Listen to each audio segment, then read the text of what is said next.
Hello, colors. Welcome back to Viva Baza and welcome to another interesting episode where we are going to discuss on some interesting update for FC Barcelona.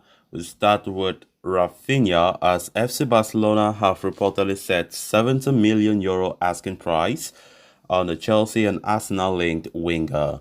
We are going to discuss on that as we progress. Secondly, talking about this report, Xavi and Carlo Ancelotti demand more respect for coaches and have asked clubs like Barca to clear managers' payments. We are also going to discuss on that. So as we get right into it in much detail, please do ensure to subscribe, turn on the post bell notification to always stay notified whenever I post a new video. Consider liking the video and please watch it right up to the very end. Barcelona, over the summer transfer window, lost three forwards within a span of a few weeks. That left the attack severely hampered. It started with PSG, triggering Ousmane Dembele's 50 million euros release clause. The Frenchman had initially committed his future at the club and was reportedly happy, but left once his home country came calling. Ansu Fati and Ace Abday too left in search of game time during the latter stages of the window. The former joined Brighton and Wolf Albion on loan for the season, while the latter left for Real Betis on a permanent transfer. Eventually, Barcelona loaned in Joao Felix, who had a solid start to life at the club but has failed and now faded away. A bigger disappointment than him, though, has been Rafinha, who was expected to be the main man for the team alongside Robert Lewandowski, but has failed to make the most of his chances this season. Barcelona are reportedly not too keen on keeping him and have set a price tag of 70 million euros on him, hoping to move him on either during the January transfer window or the summer of 2024, as per a report by Football Transfers. The report states that Barcelona were ready to cash in on him during the winter of 2023 itself, but their 100 million euro asking price tag put off suitors like Arsenal and Newcastle United, who were leading the race for his signature. Rafinha was initially expected to join Chelsea in the summer of 2022 and had already agreed personal terms with the Blues before ditching them in favor of a move to the Camp Nou. Chelsea are still expected to be in the mix for his signature come next year, alongside Newcastle United, who wants to reinforce the attack now that they are in the Champions League. Arsenal could also be in the mix, but Rafinha could face incredible competition in North London with star boy Bukayo Saka in charge of the right wing spot. The problem for Barcelona, however, is that Rafinha has not having no desire to leave the club right now. He has publicly stated his love for the city and the team and is not ready to move on just yet.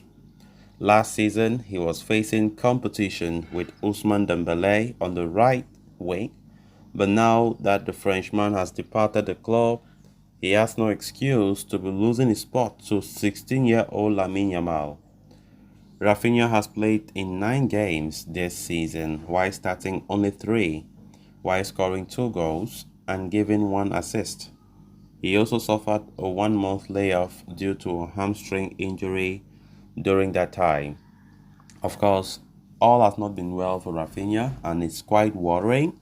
A player that had a lot of expectations heading into this new season, and the way things have panned out for Rafinha is just too disturbing. And that have made the rumor mill start talking about a potential sale for Rafinha. Yesterday, we spoke about a report talking about Chelsea and Newcastle showing keen interest, and now we're talking about Arsenal entering the mix as well.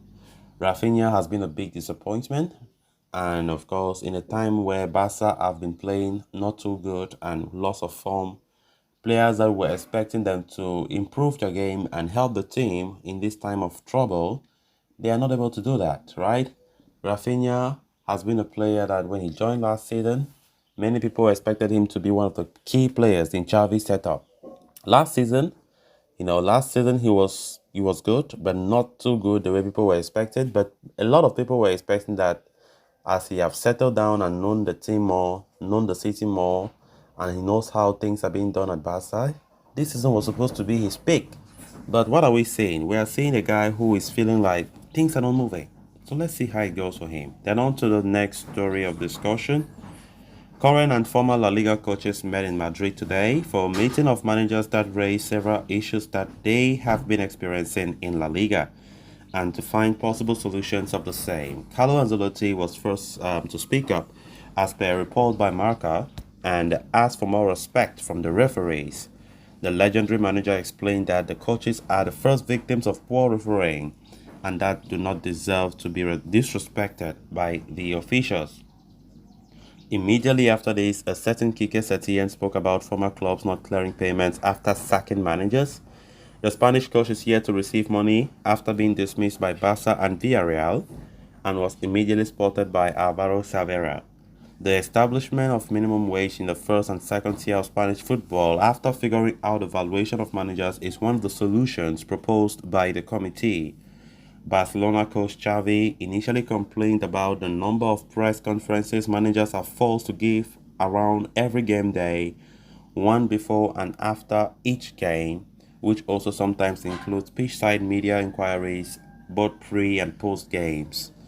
However, Xavi was also outraged to find out about the situation of his colleagues who have not still been paid by their former clubs after being sacked, which of course included his current team, Barcelona. He raised his voice about the same and asked for a smoother operation for coaches while collecting their payments. Evidently, the coaches in La Liga are fed up with how the federation and everyone involved in the RFEF treats them. Several reports will raise or will arise after this meeting, which will likely result in official complaints against the club and the league. So guys, with that, we have come to an end of this episode. Thanks so much for watching. Until next time, bye bye.